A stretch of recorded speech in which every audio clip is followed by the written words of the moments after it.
ഇക്കൊല്ലത്തെ വായനാ പക്ഷാചരണത്തിൻ്റെ ഭാഗമായി എല്ലാ വീട്ടിലും വായനശാല, എല്ലായ്പ്പോഴും വായന എന്ന ഒരു പ്രഖ്യാപനവുമായിട്ടാണ് വായനാ പൂർണിമ രംഗപ്രവേശം ചെയ്യുന്നത്. 2024 November 22-ന് P ഗോവിന്ദപിള്ളയുടെ 13ാം ചരമദിനത്തിൽ Pulluvadi Jayakeralam higher secondary സ്കൂളിൽ വെച്ച് ഡോക്ടർ MC ദിലീപ് കുമാറും അഡ്വക്കേറ്റ് എൽദോസ് കുന്നപ്പള്ളി MLAയും ചേർന്ന് ഈ പരിപാടി ഉദ്ഘാടനം ചെയ്തു.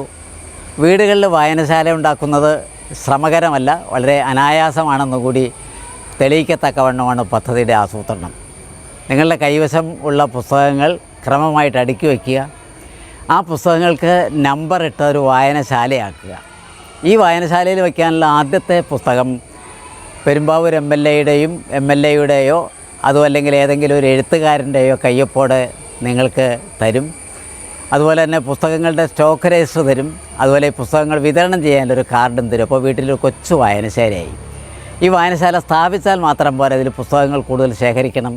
പുസ്തകങ്ങളുടെ ശേഖരണം, അതുപോലെ തന്നെ സംവിധാനം, ഇവയുടെ അടിസ്ഥാനത്തിൽ ഇവയ്ക്ക് അടുത്ത വർഷം MLAയുടെ ആസ്തി വികസന ഫണ്ടോ അതുമല്ലെങ്കിൽ ലഭ്യമായ മറ്റ് ഫണ്ടുകളോ ഉപയോഗിച്ച് ധനസഹായം നൽകാനും പദ്ധതിയുണ്ട്.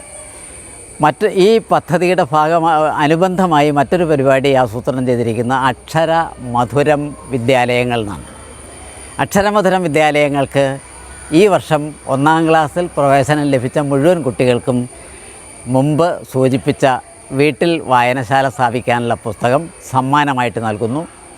അതുപോലെ അക്ഷരമധുരം പദ്ധതി നടപ്പാക്കുന്ന സ്കൂളുകളിൽ അധ്യാപകരും എഴുത്തുകാരും കലാകാരന്മാരും ഒക്കെ ഇടയ്ക്ക് വന്ന് ആസ്വാദനകരമായ ക്ലാസ് എടുക്കുന്ന ഒരു പദ്ധതിയും കൂടി നിലവിലുണ്ട്.